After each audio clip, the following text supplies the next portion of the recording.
नमस्कार दोस्तों आज आपके आधुनिक इतिहास से आरपीएफ एसआई कांस्टेबल में जो प्रश्न पूछे गए थे उसकी तीसरी क्लास होगी।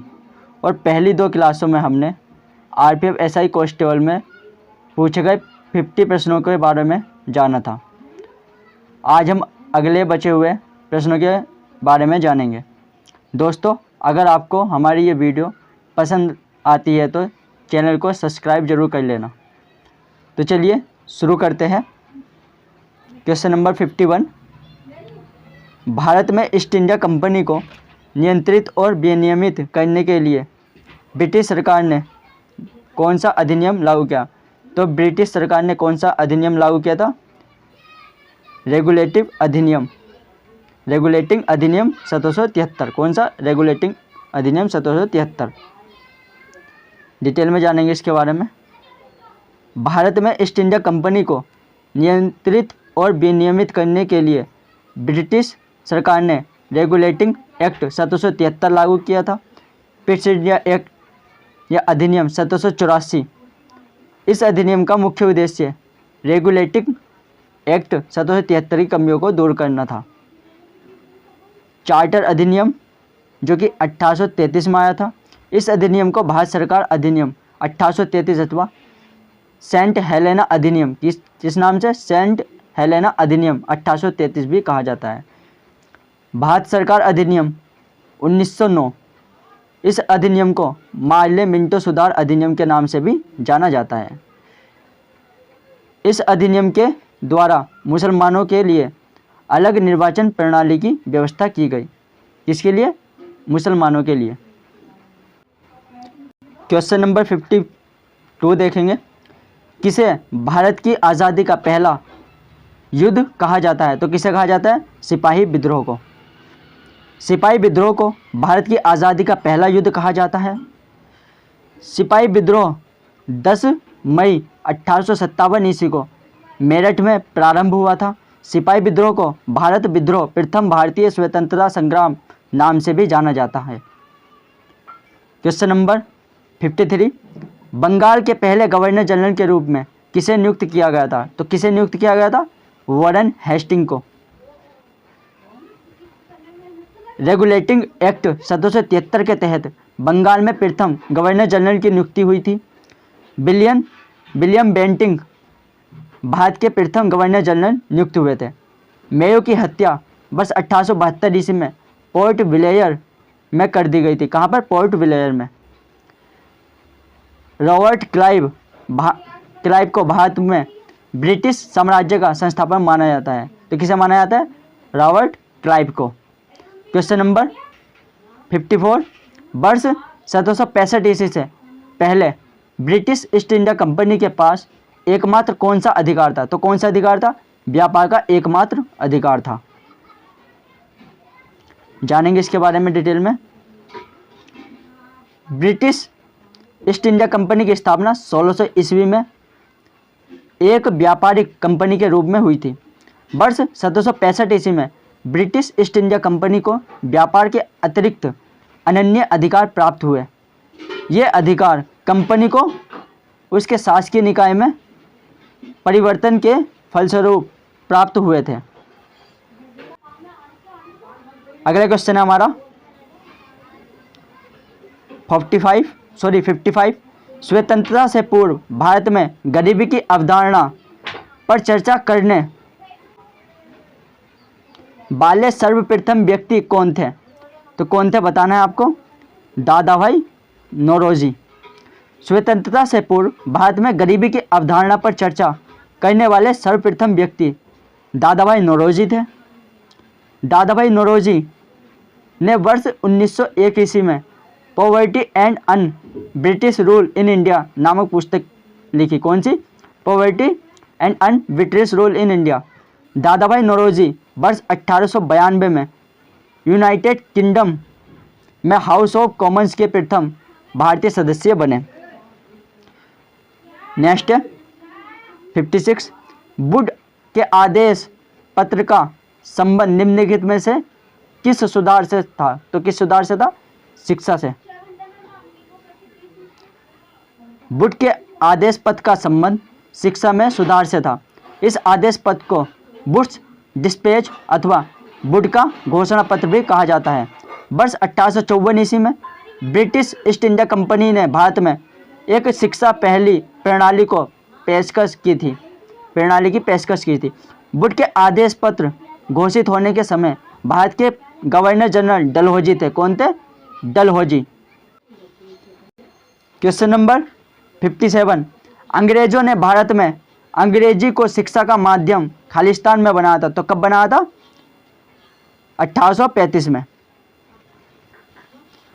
अंग्रेजों ने भारत में अंग्रेजी को शिक्षा का माध्यम बस 1835 में बनाया था।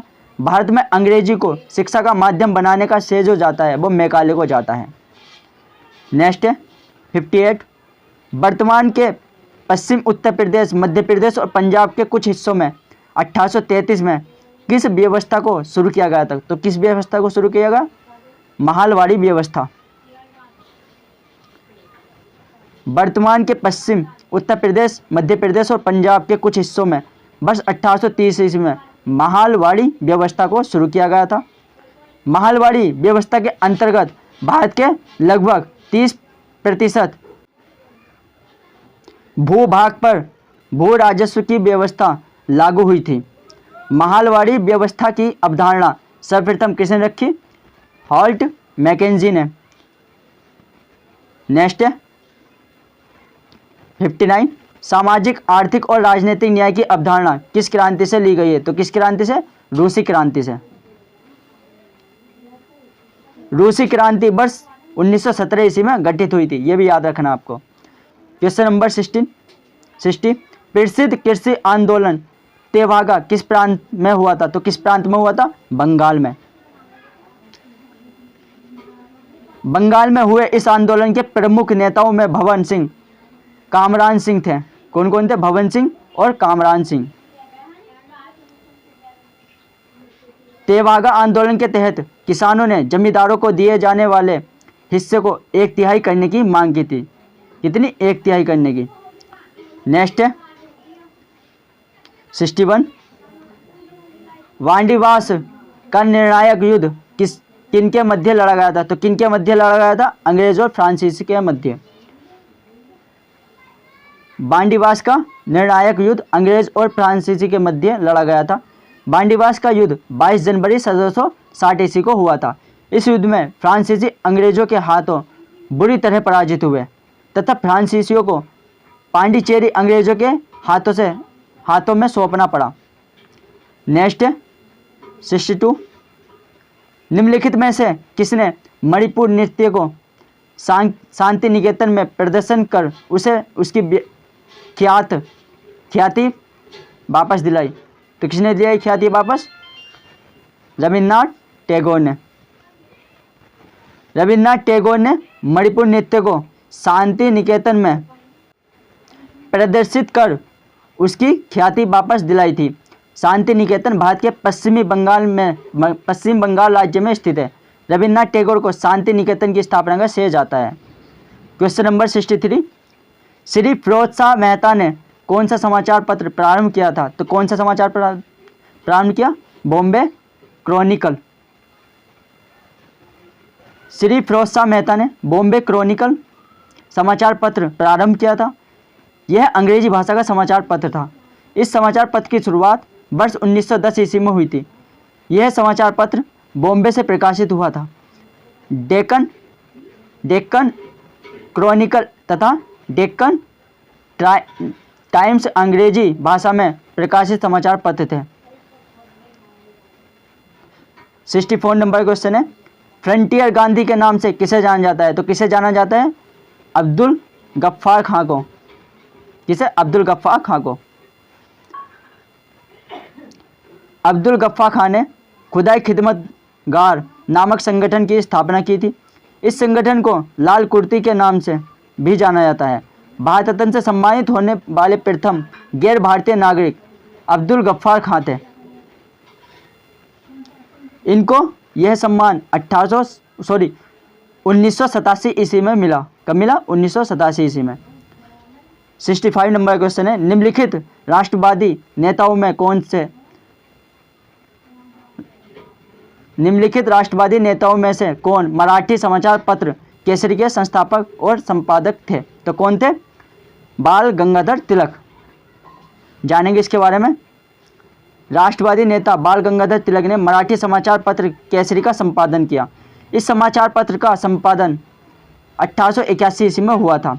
बाल गंगाधर तिलक भारतीय राष्ट्रीय कांग्रेस के गर्म दल से संबंधित थे। किस दल से?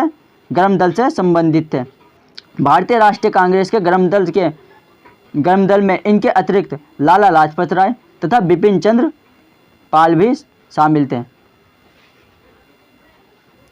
बाल गंगाधर तिलक को भारतीय अशांति का पिता भी कहा जाता है। 66 नंबर क्वेश्चन है, भारतीय स्वतंत्रता के दौरान समाचार पत्र यंग इंडिया को किसके द्वारा प्रकाशित किया गया था? तो किसके द्वारा? महात्मा गांधी के। डिटेल में जानेंगे इसके बारे में। भारतीय स्वतंत्रता के दौरान समाचार पत्र यंग इंडिया को महात्मा गांधी के द्वारा प्रकाशित किया गया था। यंग इंडिया अंग्रेजी में प्रकाशित एक साप्ताहिक समाचार पत्र था।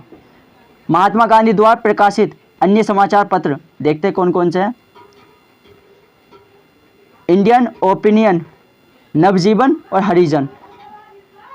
क्वेश्चन नंबर 67, भारत का पहला प्रमुख समाचार पत्र बंगाल गजट किस वर्ष शुरू हुआ था? तो किस वर्ष शुरू हुआ था? 1780 ईस्वी में। भारत का पहला प्रमुख समाचार पत्र बंगाल गजट वर्ष 1780 ईस्वी में शुरू हुआ था। बंगाल गजट के संपादक जेम्स अगस्टस हिक्की थे। कौन थे? James Augustus Hickey. अंग्रेजी समाचार पत्र कोलकाता से साप्ताहिक प्रकाशित होता था। 68 नंबर क्वेश्चन है, महात्मा गांधी ने दक्षिण अफ्रीका में कौन सा अखबार शुरू किया? तो कौन सा अखबार शुरू किया? Indian opinion. महात्मा गांधी ने दक्षिण अफ्रीका में इंडियन ओपिनियन अखबार शुरू किया। इंडियन ओपिनियन साप्ताहिक अखबार था। इंडियन ओपिनियन अखबार का प्रकाशन वर्ष 1904 ईस्वी में शुरू हुआ था। इंडियन ओपिनियन अखबार के प्रथम संपादक मनसुख लाल नजर थे। कौन थे? मनसुख लाल नजर। कॉमनवेल्थ नामक साप्ताहिक अखबार वर्ष 1914 ईस्वी में एनी बेसेंट के द्वारा शुरू किया गया था। नेशनल हेराल्ड नामक अखबार वर्ष 1938 ईस्वी में पंडित जवाहरलाल नेहरू ने शुरू किया था। किसने? पंडित जवाहरलाल नेहरू ने। 69 नंबर क्वेश्चन है, प्रसिद्ध पर्यटक आकर्षण विक्टोरिया मेमोरियल कहाँ स्थित है? तो कहाँ पर स्थित है? पश्चिम बंगाल में। डिटेल में जानेंगे इसके बारे में। प्रसिद्ध पर्यटक आकर्षण विक्टोरिया मेमोरियल पश्चिम बंगाल में स्थित है। यह ब्रिटिश कालीन स्मारक ब्रिटेन के महारानी विक्टोरिया को समर्पित है। विक्टोरिया मेमोरियल का निर्माण सफ़ेद संगमरमर से किया गया था। विक्टोरिया मेमोरियल का निर्माण कार्य वर्ष 1906 ईस्वी में प्रारंभ हुआ था। विक्टोरिया मेमोरियल के निर्माण के समय भारत के गवर्नर जनरल कौन थे? कर्जन थे। 70 नंबर क्वेश्चन है, भारतीय राष्ट्रीय कांग्रेस का पहला अधिवेशन कहाँ हुआ? तो कहाँ पर हुआ? बॉम्बे में, गोकुलदास तेजपाल विद्यालय में। भारतीय राष्ट्रीय कांग्रेस का प्रथम अधिवेशन 1885 में बॉम्बे में हुआ था। इस अधिवेशन की अध्यक्षता की थी वो व्योमेश चंद्र बनर्जी ने की थी। किसने? व्योमेश चंद्र बनर्जी ने। 71 नंबर क्वेश्चन है, एका आंदोलन के नेता कौन थे? तो एका आंदोलन के नेता कौन थे? मदारी पासी। कौन थे? मदारी पासी। एका आंदोलन के नेता मदारी पासी थे। एका आंदोलन की शुरुआत 1921 में अवध के ग्रामीण क्षेत्रों में हुई थी। 72 नंबर क्वेश्चन है, नील की खेती की दो प्रमुख पद्धतियाँ निज और कौन सी थी? तो कौन सी थी दूसरी? रैयत। निज और रैयत। नील की खेती की दो प्रमुख पद्धतियाँ निज और रैयत थी। ब्रिटिश ईस्ट इंडिया कंपनी के कार्यकाल के दौरान 8वीं शताब्दी के अंत में बंगाल में नील की खेती प्रचलित थी। 73 नंबर क्वेश्चन है हमारा, गडकरी विद्रोह निम्न में से किस स्थान पर हुआ? तो किस स्थान पर हुआ? कोल्हापुर में। दोस्तों आपको विद्रोह याद करना है, हर एक बहुत बार पूछे गए हैं ये आरपीएफ में, तो आपको ये याद रखने हैं। गडकरी विद्रोह कोल्हापुर महाराष्ट्र स्थान पर हुआ था। गडकरी विद्रोह वर्ष 1844 ईस्वी में गठित हुआ। गडकरी विद्रोह का नेतृत्व कृष्णा दाजी पंडित ने किया था। गडकरी जाति द्वारा अंग्रेजों के विरुद्ध किया गया एक सफल विद्रोह था। 74 नंबर का क्वेश्चन है, किस पर वर्ष 1857 ईस्वी के विद्रोह के विद्रोहियों का नेतृत्व करने के आरोप में मुकदमा चलाया गया और रंगून निर्वासित किया गया, जहां उनका वर्ष 1862 ईस्वी में निधन हो गया था। तो कौन थे? बहादुर शाह जफर। बहादुर शाह जफर वर्ष 1857 ईस्वी के विद्रोह के विद्रोहियों के नेतृत्व करने के आरोप में मुकदमा चलाया गया और रंगून निर्वासित किया गया, जहां उनका वर्ष 1862 ईस्वी में निधन हो गया था। बहादुर शाह जफर भारत का अंतिम मुगल सम्राट था। 75 नंबर का क्वेश्चन है हमारा, अंग्रेजों से लड़ते हुए रानी लक्ष्मीबाई किस वर्ष में शहीद हुई थी? तो किस वर्ष में शहीद हुई थी? 1858 में। किस वर्ष में? 1858 में। फैक्ट यानी कि इसके बारे में, अंग्रेजों से लड़ते हुए रानी लक्ष्मीबाई वर्ष 1858 में शहीद हुई थी। रानी लक्ष्मीबाई वर्ष 1857 ईस्वी के प्रथम भारतीय स्वतंत्रता संग्राम की वीरांगना थी। रानी लक्ष्मीबाई का जन्म 19 नवंबर 1835 ईस्वी को वाराणसी उत्तर प्रदेश में हुआ था।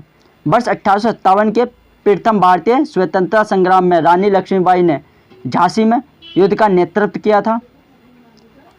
अगला देखेंगे, रानी लक्ष्मीबाई की मृत्यु अंग्रेज जनरल ह्यूरोज से लड़ाई के दौरान 18 जून 1858 को हो गई थी।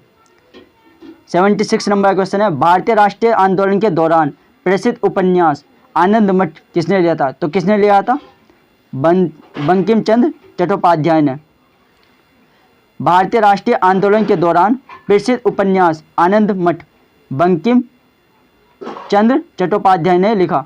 आनंद मठ बंगाल भाषा में लिखा गया है। वर्ष 1882 ईस्वी में इसकी रचना हुई थी।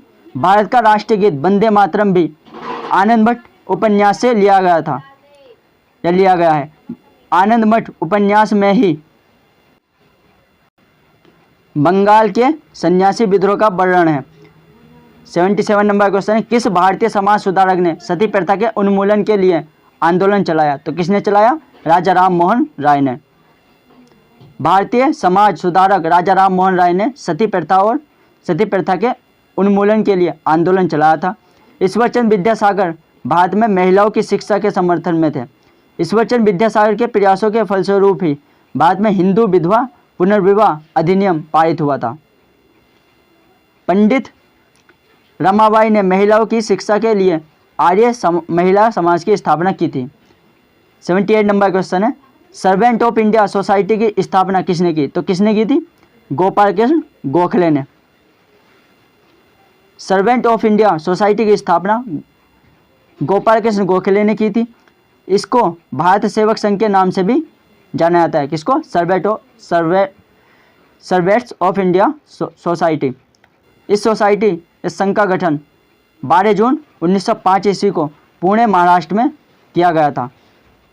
79 नंबर क्वेश्चन हमारा, 1857 में रामकृष्ण मिशन की स्थापना किसने की थी? तो किसने की थी?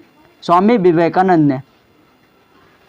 1857 ईस्वी में रामकृष्ण मिशन की स्थापना स्वामी विवेकानंद ने की थी। 1 मई 1897 ईस्वी को कोलकाता के बेलूर मठ में रामकृष्ण परमहंस के शिष्य स्वामी विवेकानंद ने इसकी आधारशिला रखी थी। क्वेश्चन नंबर 80 है,